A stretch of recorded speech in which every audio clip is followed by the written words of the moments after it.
진실이 필요한 시대인 것 같습니다. 이 거짓이 치는 시대, 이 거짓이 승승장구하는 시대가 이 시대가 아닌가 이런 생각을 해봅니다. 사실 우리 시대뿐만 아니라 역사 속에 항상 진리보다는 거짓이 판을 치는 시대였습니다. 그러나 이 복음은 거짓이 없죠. 그리스도인들에게 거짓에서 자유로울 수 있는 은혜를 하나님께서 주셨습니다. 요한복음 8장 32절은 이렇게 말씀합니다. 잘하는 말씀인데요. 진리를 알지니 진리가 너희를 자유롭게 하리라. 여러분, 진리를 알게 되면 비진리에서 자유로울 수 있습니다. 거짓에서 자유로울 수 있죠. 진리를 알게 되면 세상의 욕망과 야망에서 자유로울 수 있습니다. 또 참된 진리를 알게 되면 이 진리에 발을 들이지 않습니다. 참된 자유를 누렸기 때문에 거짓 자유에 대해서 그렇게 연연하지 않죠. 우리 시대는 이렇게 우리 그리스도인들은 이 비진리와 싸우는 시대인 것 같아요. 그래서 진리라는 그리스도인들, 참된 자유를 아는 그리스도인들은 이 세상의 욕망과 거짓, 탐욕, 그리고 세상의 그 어떤 것에 흔들리지 않는 사람들, 이런 사람들이 바로 그리스도인이고 저와 여러분의 모습입니다. 하나님이 원하시는 것은 이 세상의 거짓 자유에 몸을 담지 말고 참된 자유, 진리 때문에 자유로운 아름다운 자유를 우리가 누리며 거짓에 물들지 않고 참된 것에 우리가 바로 살라라고 말씀합니다. 오늘 제목이 바울 일행의 참된 마음, 그러니까 사도 바울과 실로아노와 디모데가 어떤 마음을 갖고 있었는가, 데살로니가 교회 성도들에게 어떤 마음을 가지고 있었는가에 대한 말씀입니다. 그 첫 번째가 아첨과 탐심의 탈. 아첨과 탐심의 탈. 이 사도 바울은 5절에 이렇게 말씀합니다. 우리 5절 한번 같이 읽어보겠습니다. 5절 시작. 너희도 알거니와 우리가 아무 때에도 아첨하는 말이나 탐심의 탈을 쓰지 아니한 것을 하나님이 증언하시느니라. 여러분, 진리가 없는 자들은요 아첨하게 되어 있습니다. 왜냐하면 다른 말로 아첨이라고 하면 아부죠. 그래서 출세를 위해서 아첨합니다. 출세를 위해 아부하고 돈을 위해서 아부하고 그 이익을 위해서 아부하는 자들이 넘쳐나는 시대, 그러니까 아첨하는 시대가 이 시대 아닌가 생각합니다. 여러분, 연엄 박지원이라고 하신 분이 연암집회 마장전에서 이 아첨도 등급이 있다 이렇게 얘기를 해요. 그러니까 아첨하는 것, 아부하는 것도 상중하가 있다 이렇게 연암 박지원이 얘기를 합니다. 그러니까 최상 수준의 아첨은 이런 거예요. 몸을 가지런히 하고 얼굴을 다듬고 말을 얌전하게 하고 명예나 이익에 초연하고 상대방과 사귀려고 하는 마음이 없는 척하는 것이다. 무슨 얘기일까요? 쉽게 얘기하면 상대방이 이 아첨하는 사람의 아첨을 모를 정도로 아주 철만피처럼, 그래서 상대방이 진심인 것처럼 느끼게 하는 것이 참된 아주 최고의 아첨이다 이렇게 얘기를 합니다. 중급 수준의 아첨은 연암 박지원이 이렇게 또 얘기해요. 중급 수준의 아첨은 어떤 아첨인가? 간곡하게 바른 말로 자신의 감정을 드러내 보인 다음 그 틈을 잘 활용해 뜻을 통하도록 하는 것이다. 다른 말로 한다면요, 그냥 진실인 것처럼 말하고 감정을 드러내고 막 억양을 써서 마치 자기가 진짜 얘기하는 것처럼 상대방을 속이는 것, 이게 이제 중급의 아첨이라고 얘기합니다. 그러면 하급의 아첨, 정말 이 하급의 아첨은 뭘까? 쉽게 얘기하면 다 알아들을 수밖에 없는, 다 알아챌 수밖에 없는 아첨을 이렇게 얘기합니다. 말굽이 다 닳도록 아침 저녁으로 문안 인사를 드리고 돗자리가 다 떨어지도록 뭉개고 앉아 상대방의 입술과 안색을 살펴보면서 그 사람이 하는 말이나 무조건 좋다고 하고 그 사람이 하는 일은 무조건 훌륭하다고 칭찬한다. 이런 아첨은 처음 들을 때는 기분이 좋지만 자꾸 듣다 보면 도리어 실증이 나는 법이다. 그러면 아첨하는 사람을 비천하고 누추하다고 여기고 끝내는 자신을 갖고 노는 게 아닌가 하고 의심을 품게 된다. 세상에 얼마나 아첨하는 것이 많으냐. 연암 박지원이 이런 얘기를 하는 거죠.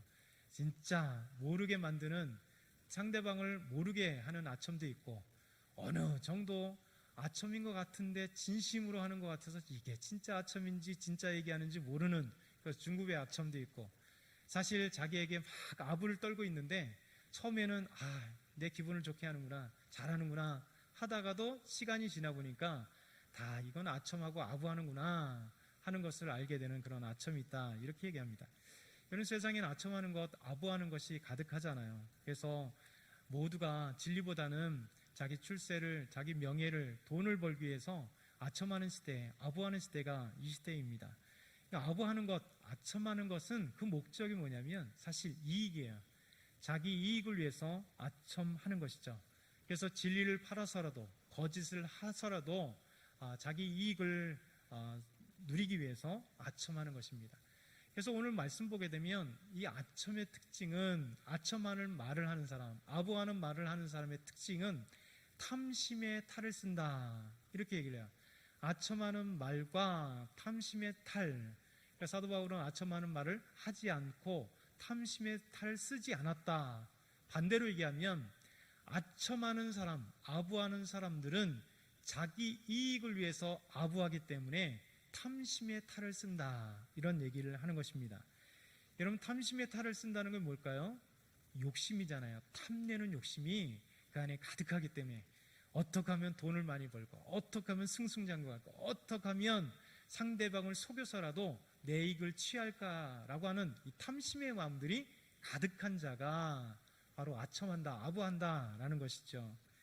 여러분, 예수님께 나왔던 한 사람이 이렇게 얘기를 해요. 예수님, 선생님, 제 형이 저에게 유산을 주지 않습니다. 선생님께서 말씀을 하셔서 형이 나에게 유산을 좀 주도록 해주세요, 이렇게 얘기를 합니다. 그러면서 예수님께서 이 말씀을 듣고 판결을 해요. 이 사람에게 얘기합니다. 동서고금을 막론하고 시대를 초월해서 항상 이 재산 싸움이 있었던 것 같아요. 우리나라도 또 지금도 그렇잖아요. 유산 갖고 형제들이 얼마나 가족들이 싸워요. 예수님 당시에도 한 사람이 예수님께 나와서 그 얘기를 하는 거예요. 예수님, 당신이 판결자가 되어서 재판관이 되어주셔서 우리 형에게 좀 얘기를 해주세요. 저에게 유산을 조금밖에 안 줘요. 그래서 얘기를 잘 해주셔서 아버지에게 주신 그 유산을 저와 동등하게 나눌 수 있도록 좀 얘기 좀 해주세요, 이렇게 예수님께 나와서 부탁을 합니다. 그때 누가복음 12장 15절에 이 사람에게 예수님께서 이렇게 얘기를 합니다. 그들에게 이르시되 삶과 모든 탐심을 물리치라. 사람의 생명이 그 소유에 넉넉한 데 있지 아니하니라.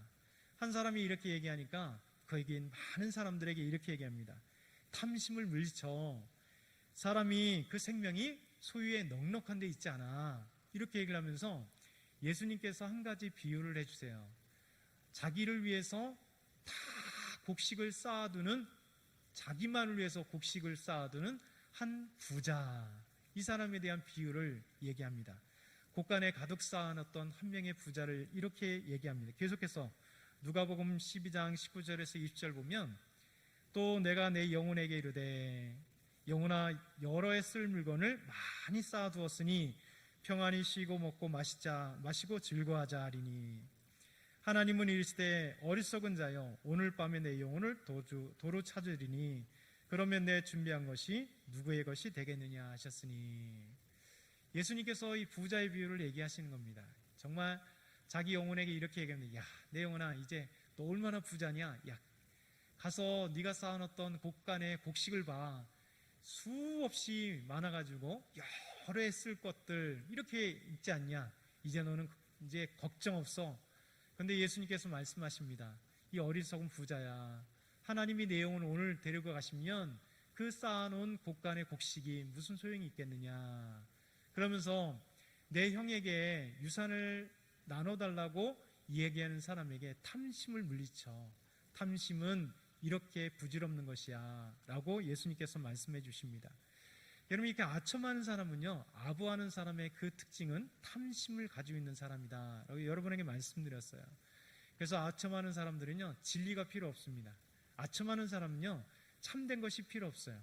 그래서 얼마나 욕심스러운지 어떻게든지 아부해서 많은 것을 가진 것, 진리가 필요 없고 비진리로 살아가도 가진 것만 많으면 되는 사람들이 아첨하는 사람들입니다. 사도 바울은 이렇게 데살로니가 교회에 들어와서 아첨하고 탐심의 탈을 쓴 사람들이 있다 이야기를 합니다. 그 사람들은 교회 안에서 자기 유익을 얻기 위해서 아첨의 말을 하는 사람들이다. 이 사람들의 결국은 탐심의 탈을 써서 교회에서 어떻게 하면 유익을 얻을까? 어떻게 하면 교회에서 무엇인가 가져갈까? 어떻게 하면 자기 이익을 얻을까? 이렇게 관심 있는 사람들이 바로 여기 있다라고 얘기하는 것이에요. 그러면서 사도 바울은 이렇게 데살로니가 교회 성도들에게 말합니다. 너희가 알지만 우리는, 나와 실로아노와 디모데는 아무 때에도 아첨하는 말이나 탐심의 탈을 쓰지 않았다. 그러면서 사도 바울은 확신하며 말하는 것이 하나님께서 증언하신다, 이렇게 얘기를 합니다. 내가 너희에게 아무런 아첨하는 말이나 탐심을 탈을 쓰지 않았다. 그건 다른 얘기가 뭐냐, 내가 너희에게 복음을 증거하고 너희와 함께 했을 때 너희에게서 무엇인가 이익을 얻기 위해서 그런 거짓말이나 탐심이나 탐심의 말이나 그리고 이런 어떤 것도 하지 않았다라고 얘기하는 겁니다. 여러분, 사도 바울이 복음을 증거한 이유를 보시면 알아요. 여러분, 사도 바울이 데살로니가 사람들에게 복음을 증거한 것이 무엇 때문입니까? 오직 그들이 예수 그리스도를 통하여 구원받는 그것 때문에 기뻐해서 하나님을 위해서 복음을 증거한 것입니다. 그래서 그들은 아첨의 말이나 탐심의 탈을 쓰지 아니하고 오직 데살로니가 사람들을 위해서 주의 복음을 증거한 사람들, 이 사람들이 바로 사도 바울 일행이었다, 그들의 진심의 마음이다, 이렇게 이야기하는 것입니다. 오늘 두 번째는 사도 바울과 그의 일행은 사람에게 영광을 구하지 않았다. 여러분 6절 한번 같이 읽어볼까요? 6절 준비 시작. 또한 우리는 너희에게서든지 다른 이에게서든지 사람에게서는 영광을 구하지 아니하였노라. 사도 바울은 사람에게 영광을 구하지 않았다, 이렇게 말씀하고 있습니다. 여러분, 사람에게 영광을 구하는 사람의 특징은 뭡니까? 눈치를 보는 겁니다. 다른 사람들이 어떻게 하는 것인가 의식을 해요. 그래서 여러분, 사람에게 아첨하는 자, 사람의 의식하는 자, 사람의 영광을 구하는 자는 여러분 하나님이 보이지 않기 때문에 사람을 의식해요. 그래서 행동하는 데 있어서 저 사람이 어떤 모습을 나에게 비칠까, 어떤 말을 할까, 어떤 시선을 줄까, 그러면서 끊임없이 사람들에게 의식해야 하는 사람들. 그러니까요, 이 사람들은 다 사람의 눈치, 사람의 의식, 사람의 시선만을 의식하는 사람들이 있다라는 것이죠. 그러면 어떻게 됩니까? 여러분, 진실이 나올 수가 없습니다. 그 사람에게 맞춰주기 위해서, 그 사람들에게 무엇인가 잘 보이기 위해서 거짓된 말을 하고 아첨하고 그리고 아부를 떨며 그리고 그 사람들에게 무엇인가 갖다 바치는, 뇌물을 갖다 바치는 그런 일도 서슴지 않는 것입니다. 사도 바울은 너희에게든지 다른 이에게든지 사람에게 영광 구하지 않았다. 사도 바울은 오직 하나님께만 영광을 구한 사람들. 그러니까 여러분, 데살로니가에게 복음을 증거할 때 사람의 눈치를 보았다면 어떻게 해야 될까요? 데살로니가 사람들은 우상을 섬기고 그리고 그 안에 찌들었던 사람들이기 때문에 복음을 담대히 증거하지 못했겠죠. 왜냐하면 데살로니가 사람들은 우상이 가득했던 사람들이기 때문에 그들에게 예수 그리스도의 십자가 복음을 증거할 때 그들이 어떻게 받아들일까 의식을 했다면 온전한 복음을 증거하지 못했을 것입니다. 담대하게 하나님의 말씀을 전하지 못했을 거예요.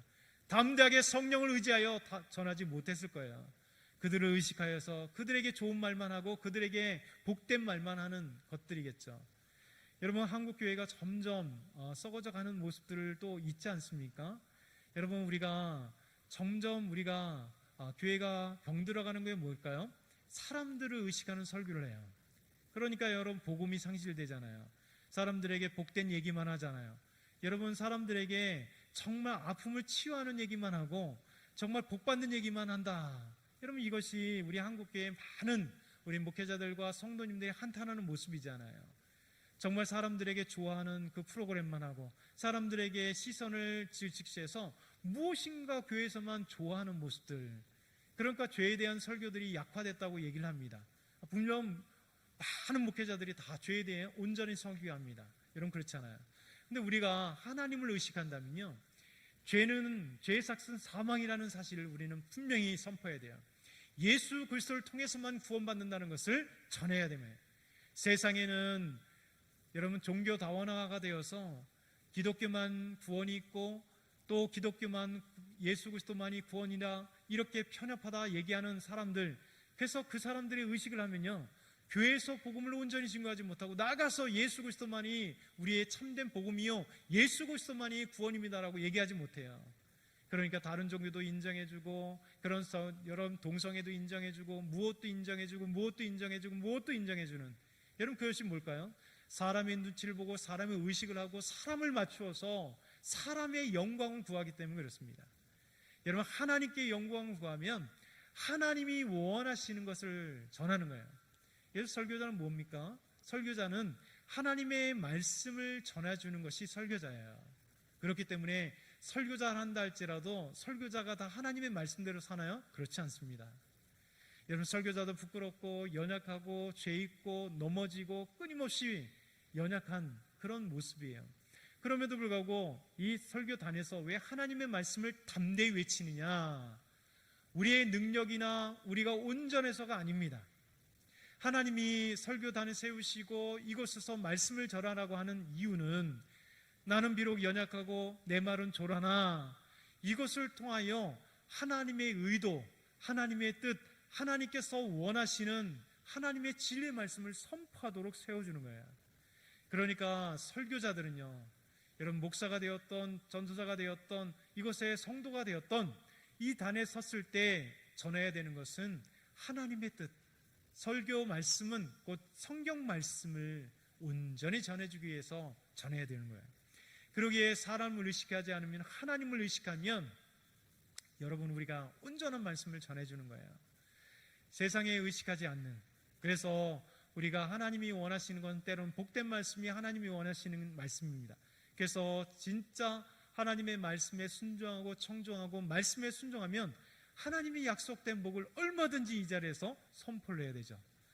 그러나 동시에 하나님 앞에 죄악을 범하고 불순종하면 하나님의 심판이 있다는 사실을 성경 말씀 그대로 전하는 것이 바로 하나님의 말씀을 전하는 자, 하나님의 말씀을 위임받은 자들의 삶입니다.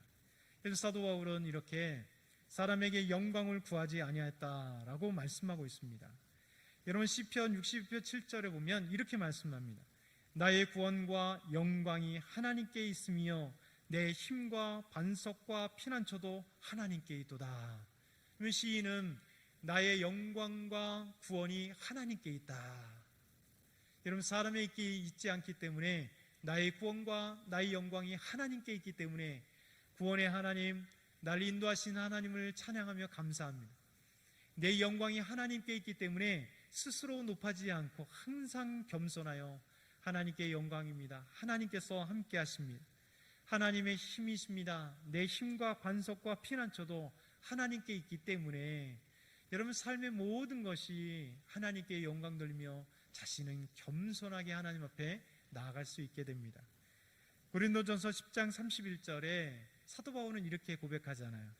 그런즉 너희가 먹든지 마시든지 무엇을 하든지 다 하나님의 영광을 위하여라. 우리 그리스도인들이 삶의 목적입니다.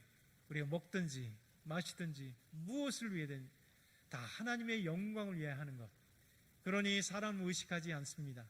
우리의 삶은 하나님께 영광 돌리는 삶, 그것이 바로 하나님께 드려지는 아름다운 삶의 모습이고 우리가 가져야 될 자세예요.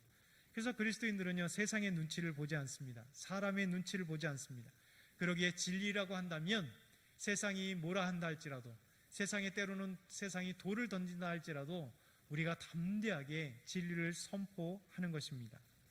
세 번째, 사도 바울은 유모가 자기 자녀를 기른 것 같이, 유모가 자기 자녀를 기른 것 같이. 우리 7절 말씀 한번 읽어볼까요? 7절 준비 시작. 우리는 그리스도의 사도로서 마땅히 권위를 주장할 수 있으나 도리어 너희 가운데서 유순한 자가 되어 유모가 자기 자녀를 기른 것 같이 하였으니. 사도 바울은 그리스도의 사도예요. 여러분, 그리스도의 사도라는 것은 하나님께서 바울에게 그만큼 엄청난 권위를 주었다는 것입니다. 영적인 능력을 주었습니다. 예수님께서도 하나님의 말씀을 전하실 때 하나님이 그에게 권능이 있게 했어요. 권위가 있게 했습니다. 마가복음 1장 22절에 보면 무슨 사람이 그의 교훈에 놀라니 이는 그가 가르치시는 것이 권위 있는 자와 같고 석임관들과 같지 아니함이로라. 예수님께서 하나님의 말씀을 전하실 때요, 여러분 그 말씀에 권위가 있었습니다. 서기관들과 같지 않았다. 왜 예수님께서 말씀을 전하실 때 권위가 있었을까요? 예수님께 하나님께서 예수님께 영적인 능력을 주셨기 때문에, 하나님께서 그에게 말씀을 전하실 때 권위, 능력을 주셨기 때문에 그렇습니다. 여러분, 사도 바울도 마찬가지입니다. 사도 바울은 그리스도의 사도였습니다. 그렇기 때문에 하나님의 말씀을, 복음을 증거할 때 그에게 하나님의 영적인 권능을 그에게 주셨습니다. 그래서 사도 바울은 그리스도의 사도로서 권위를 가지고 있었습니다. 그런데도 불구하고 사도 바울은 이 권위를 주장하지 않는다, 이렇게 말씀하고 있어요. 여러분, 얼마나 멋진 아름다운 사도 바울의 고백일까요? 사람들은 얼마나 교만한지 조금만 권위가 생기면, 자기에게 능력이 생기면, 권세가 생기면 사람들에게 주장하기 쉽습니다. 자기가 좀만 영적인 능력이 있으면 사람들에게 군림해요. 내가 이런 능력이 있다라고 사람들에게 의시되기 시작합니다. 세상적인 권위가 있으면, 세상에 권위가 생기면 밑에 있는 사람들을 압박하고 갑질하는 것이 세상의 모습이고 교만한 자들의 모습이에요. 교회 안에서도 하나님의 권능을 받고 능력을 받는 사람들이 교만해서 우쭐대는 모습을 우리에게 많이 보여줍니다. 그러나 진짜 권위 있는 사람은 무엇인가? 이 권위 있는 사람은요, 사도 바울처럼 분명 그리스도의 사도로서 권능, 이 권위를 받았으나 이 권위를 주장할 수 있으나 주장하지 않는 사람, 이것이 바로 사도 바울이다, 이렇게 말씀하고 있습니다. 여러분, 사도 바울은 자기의 권위를 나타내지 아니하고 자기가 그리스도의 사도로 권위를 얼마든지 주장할 수 있으나 오히려 도리어 오늘 말씀이니까 너희 가운데에서 유순한 자가 되어 유모가 자기 자녀를 기름과 같이 하였다. 사도 바울은 이렇게 얘기해요. 도리어 데살로니가 교회 성도들에게 유순한 자가 되었다라고 얘기합니다. 여러분, 유순한 자는, 여러분 착하고 순에 빠진 자가 유순한 자가 아니에요. 유순한 자는 뭡니까? 이거는 유온유한 자를 얘기합니다. 온유한 자. 여러분, 인격적인 온유예요. 여러분, 강력한 능력이 있어도 여러분 인격적으로 온유한 자, 자기의 그 엄청난 능력과 권세와 지식과 이성의 그 충만함이 있어도 사람들에게 온유함으로 다가간 사람, 이런 사람이 바로 온유한 자, 유순한 자라는 것입니다. 여러분, 세상의 하수들은요, 조금만 가지고 있어도 뽐내요. 자기의 조금만 가지고 있는 지식을 갖고 막 정치평론가처럼 얘기를 합니다. 이 정치가 어떻느니, 뭐 정권이 어떻느니, 뭐 이게 어떻느니 막 얘기를 합니다. 여러분, 그러나 잘 들어보면요, 기껏해야 지식이 이만큼밖에 없어요. 그 어떤 지식이에요? TV에서 뉴스 보는 지식, 자기가 생각하는 지식. 여러분, 진짜 여러분 많은 것을 아는 사람들은 그렇게 얘기하지 않습니다. 얘기를 한다 할지라도요, 겸손하게 여러 가지 근거를 두고 여러 가지 이론을 두고 여러 사람들의 이야기를 통합해서 여러 가지 얘기를 할 수 있는 사람이에요. 그러다 보니까 여러분, 토론회도요, 자기 주장만 하는 사람들은요, 진짜 지식이 없는 사람입니다. 진짜 지식이 있는 사람은 어떤 사람일까요? 상대방의 토론자의 이야기를 충분히 듣습니다. 그리고 그 충분히 듣고 난 뒤에 그의 장점과 단점을 하나씩 연박할 수 있어야 돼요. 그에 대한 변론을 할 수 있는 사람이 진짜 지식 있는 사람입니다.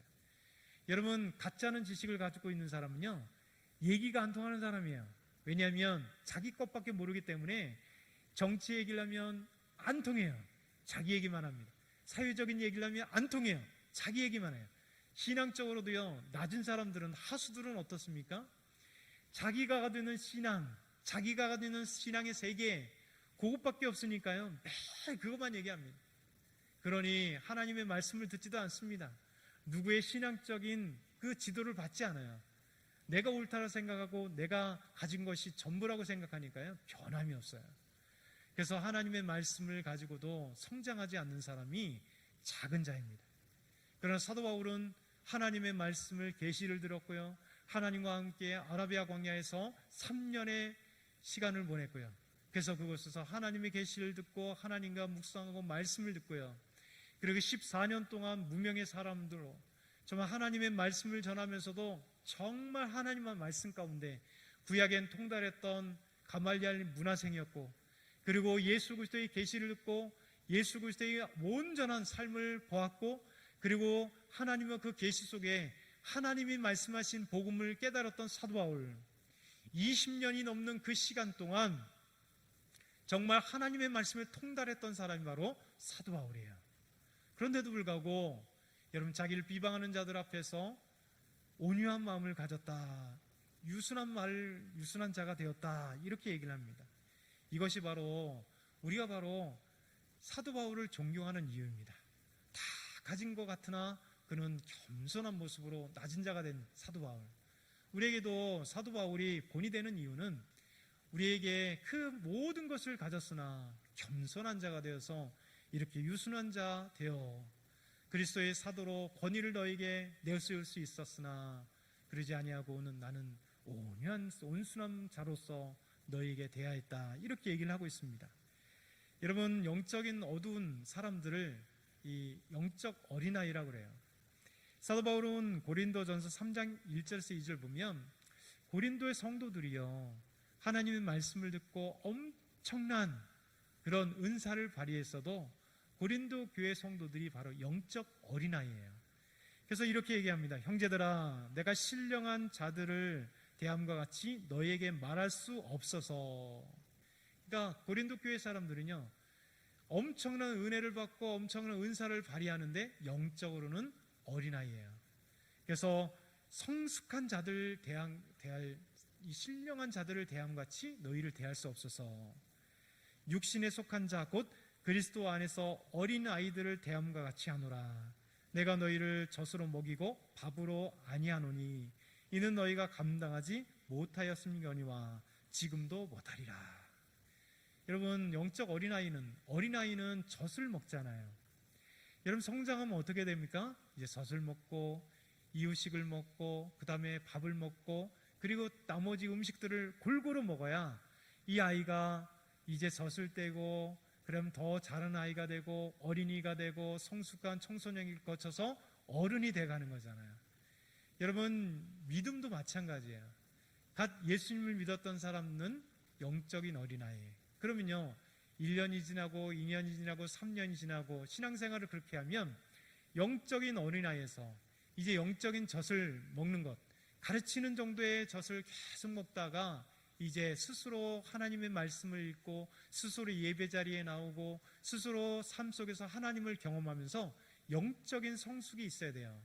그런데 고린도 교회 성도들은요, 영적인 어린아이라 정말 신령한 자들에게 대함과 같이 할 수 없어서 너희들에게 정말 다시 이렇게 젖을 먹이는 것 같이 너희에게 말한다, 이렇게 얘기를 합니다.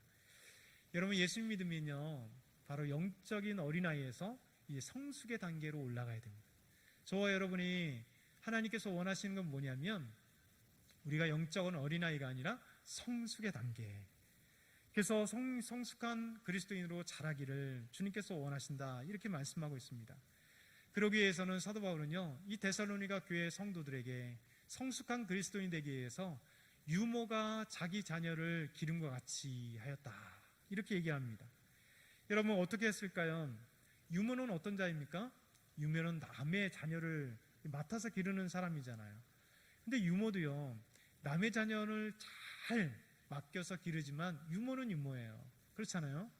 남의 자식을 아무리 잘 가르치고 남의 자식을 정말 사랑해도 유모는 유모입니다. 근데 사도 바울은 뭐라고 얘기냐면 유모지만 유모가 자기 자식을 기른 것 같이. 무슨 얘기입니까? 유모의 역할이 남의 자식을 기른다고 아무리 남의 자식을 잘 기른다 해도 자기 자식과 같지 않다는 거예요. 근데 유모도 자기 자식을 기른 것 같이. 여러분, 유모도 자기 자식을 기른 것 같이 자기 자식을 어떻게 합니까? 여러분, 어떻게 자녀들을 길렀어요? 정말 마르고 닳도록 이 아이들을 사랑하고 뱃속에서 기르고 또 태어나면 그 고통을 감내하고 정말 아이들 젖 먹일 때 밤새 아기가 깨도 내 아이기 때문에 그 수고 감당하셨잖아요. 이 아이가 투정을 부려도 감당하고요, 때를 써도 감당하고요, 밥을 먹여서 투정해도 또 먹이고요, 학교 갔다 와도 그 모든 것을 감내해주고요. 여러분, 돈이 없어도 이 아이들에게 어떻게 하면 용돈을 마련해 줄까 고민하고 애쓰고 정말 힘든 모든 삶을 여러분 감당했잖아요. 그럼 되돌아보면 우리 자녀를 키우기 위해서 얼마나 수고하고 애썼어요. 근데 왜 그런 것을 애썼을까요? 우리 자녀가 되기 때문에. 내 자녀이기 때문에 내가 모든 것을 쏟아부어도 아깝지 않은 거예요. 여러분, 자녀들은 부모가 남긴 밥을 안 먹어요. 근데 부모님들은, 어머니들은, 여러분들은 자녀가 남긴 밥을요 다 먹을 수 있어요. 왜요? 사랑하기 때문에. 여러분, 내 자녀가 먹인 비유상하는 부모도, 어머니도 있더라고요. 근데 대부분 엄마는요, 자녀들이 남긴 밥 얼마든지 기쁘게 먹을 수 있어요. 왜냐하면 이 아이가 사랑스럽기 때문에. 남긴 밥이라도 사랑스럽기 때문에 먹을 수 있는 게 부모예요. 사도 바울은 데살로니가 교회 성도들을 어떻게 했냐면, 유모가 자녀를 기른 것 같이 내가 너희를 길렀다. 부모의 마음을 가지고 길렀다. 이렇게 얘기합니다. 여러분, 사도 바울은 어느 교회나 그랬습니다. 갈라디아 교회도 마찬가지예요. 4장 19절에 보면, 나의 자녀들아, 너희 속에 그리스도의 형상을 이루기까지, 다른 말로 뭡니까? 그리스도의 형상이 이루기까지, 너희가 성숙한 그리스도인이 되기까지 다시 너희를 위하여 해산하는 수고를 하노라. 엄마가 아이를 낳는 그 해산하는 고통을 너희가 성숙한 그리스도인이 되기 위하여 내가 그런 해산의 고통을 너희를 위하여 애쓰고 힘쓴다. 이런 얘기를 하는 겁니다. 여러분, 얼마나 멋집니까? 사도 바울이 교회를 위하여, 우리 성도들이 믿음으로 아름답게 성숙하고 성장하기 위해서 그 고통의 수고를 마다하지 않은 그런 아름다운 사도 바울, 그의 마음을 볼 수 있는 것이에요. 여러분, 영적으로 성숙하면 어떻게 됩니까? 고린도전서 13장 11절에 보니까 이렇게 얘기합니다.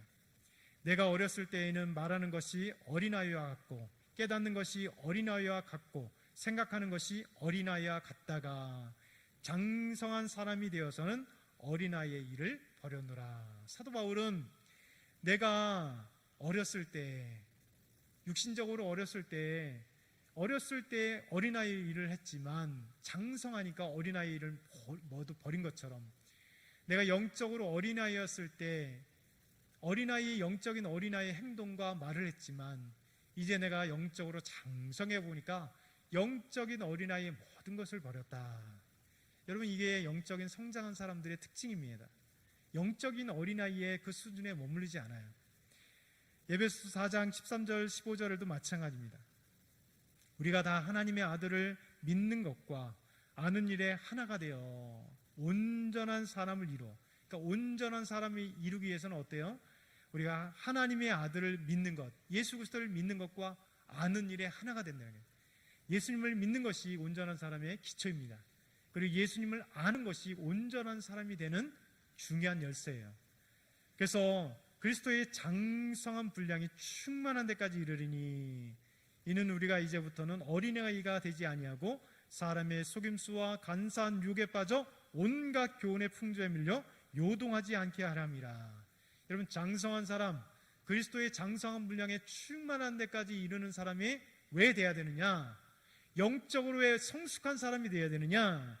여러분, 사람의 속임수와 간사한 유혹에 빠지지 않고 온갖 교훈의 풍조에 요동하지 않게 하기 위해서, 한마디로 얘기한다면 죄악에 빠지지 않게 하기 위해서, 이 세상의 죄악의 풍조에 빠지지 않게 하기 위해서 정말 믿음의 온전한 사람, 장성한 분량에 충만한 데까지 이르는 사람, 그리스도의 장성한 때 충만한 데까지 이르는 사람이 있는다.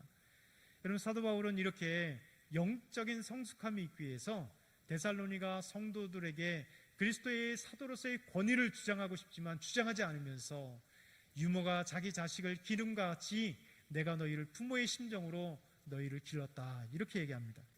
그러면서 2장 8절에 이렇게 얘기합니다. 우리가 이같이 너희를 사모하여 하나님의 복음뿐 아니라 우리의 목숨까지도 너희에게 주기를 기뻐함은 너희가 우리를 사랑하는 자 됨이라. 사도 바울은 데살로니가 교인 성도들에게 우리가, 나와 실라와 디모데는 너희에게 목숨까지도 아까워하지 않고 주기 원한다. 너희가 우리를 사랑하고 우리가 너희를 사랑하기 때문에.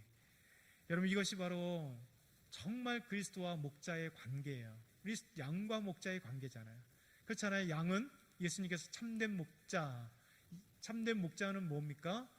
이리와 늑대가 양을 잡아먹으려 해도 목숨을 바쳐서 양을 구하는 자. 그래서 양들은 목자의 음성을 듣고 목자는 양의 음성을 들을 수 있는 거예요. 하나가 되는 거예요. 양과 목자의 아름다운 관계. 그래서 예수님께서 우리의 목자 되시고 우리는 그의 양이고, 동시에 목자로 세워준 목회자와 목자로 세워준 리더에게 우리가 순종하고 헌신하는 모습이 당연한 겁니다. 그의 말을 듣고 그의 인도함을 받는 거예요. 그래서 목자가 양들을 잘 인도해야 양들이 풍성하게 살을 찌는, 다른 말로 하면 그리스도의 장성한방에 충만한 때까지 이르고 성숙한 그리스도인이 될 수 있다라고 말씀하는 겁니다. 그러기 위해서는 양이 목숨을 바치는 것처럼 사도 바울도 데살로니가 교회 성도들에게 목숨을 아까워하지 않고 바치는 그런 마음을 갖고 있다, 이렇게 얘기합니다. 네 번째, 마지막으로 사도 바울은 수고했다, 이렇게 얘기합니다. 우리 9절 마지막 한 절 같이 읽겠습니다. 준비 시작. 형제들아, 우리의 수고와 애쓴 것을 너희가 기억하리니 너희 아무에게도 폐를 끼치지 아니하려고 밤낮으로 일하면서 너희에게 하나님의 복음을 전하였노라. 그래서 사도 바울은 이렇게 얘기합니다.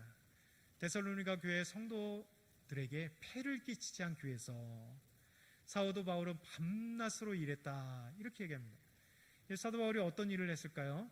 사도 바울은 천막 만드는 일을 했습니다. 사도 바울은 사실 엄청난 사람이잖아요. 로마 시민권을 가지고 있는 사람, 당시에 2%밖에 가지고 있지 않은 로마 시민권. 여러분, 로마 시민권을 가지고 있는 사람은 정말 잘 사는 사람이에요. 그리고 로마 시민권을 가지고 있는 사람은 여러분, 로마 군대도 함부로 할 수 없는 그런 위치에 있는 사람이에요. 그리고 그는 태어나면서 로마 시민권이라는 것은 아버지가 로마 시민권이고 유대인인데도 불구하고 로마 시민권을 가지고 있다면 엄청나게 부유한 사람입니다. 부유한 가정에서 태어난 사람. 그래서 부유했기 때문에, 유대인이기 때문에 이 로마 율법에 아주 탁월한 사람이기에, 지적인 사람이기에 예루살렘까지 보내서 당시에 최고의 율법학자인 가말리알 수하생으로, 한두 사람밖에 수하생이 없는 그 엄청난 랍비 밑에서 최고의 수제자로, 부자이기도 하고 로마 시민권을 갖고 있고도 당시에 최고의 랍비에게 율법을 배운 그 당시의 사람이 복음을 위하여 이 모든 것을 내려놓고 여러분 천막을 만드는 일을 밤낮으로 하면서, 여러분 스스로 고통을 감내하면서 데살로니가 성도들에게 복음을 증거했다, 이겁니다. 여러분, 사도행전 18장 3절에 보면 로마에서 왔었던 브리스길라와 아굴라가 생업이 같았다, 이렇게 얘기합니다. 생업이 같음으로 함께 살며 일을 하니 그 생업은 천막 만드는 일이라. 브리스길라와 아굴라와 함께 천막 만드는 일이 생업이 같음으로, 여러분 천막을 만들면서, 지금도 이런 제조업은 힘들잖아요. 그런데 그 당시에도 천막 만드는 건 쉬운 일이 아닙니다. 사도 바울은 그 천막을 만들면서 그것을 밤낮으로 만들어 팔면서 자비랑 선교사로서 주의 복음을 증거하기 위해서 애를 쓴 사람. 그 이유는 무엇입니까? 하나님의 복음을 데살로니가에게 전하기 위해서, 그 사람들에게 전하면서 데살로니가 교회 성도들, 이제 자생하고 이제 교회가 생겨져서 체계가 세워지지 않은 연약한 데살로니가 교회 성도들에게 폐를 끼치지 않기 위해서 사도 바울은 이렇게 아름다운 복음을 증거했던 사도 바울입니다. 여러분, 사도 바울의 이 마음을 기억했으면 좋겠습니다. 여러분, 오늘 말씀을 정리하면 사도 바울과 일행, 곧 실로아와 디모데는 데살로니가 교회 성도들을 섬기면서 어떤 마음을 가졌느냐. 첫 번째, 아첨만 말을 하지 않았고 탐심의 탈을 쓰지 않았다. 두 번째, 사람에게 영광을 구하지 않았다. 유모가 자기 자녀를 기름과 같이 데살로니가 성도들을 믿음으로 양육했다. 바울은 밤낮으로 일하면서 복음을 증거하는 수고를 마다하지 않았다. 사도 바울은 그의 일행이 이랬다라고 그의 마음을, 진심을 담아서 데살로니가 교회 성도들에게 말하고 있습니다. 이것이 사도 바울과 그 일행의 마음, 저희가 본받을 마음입니다. 우리 기도드리겠습니다.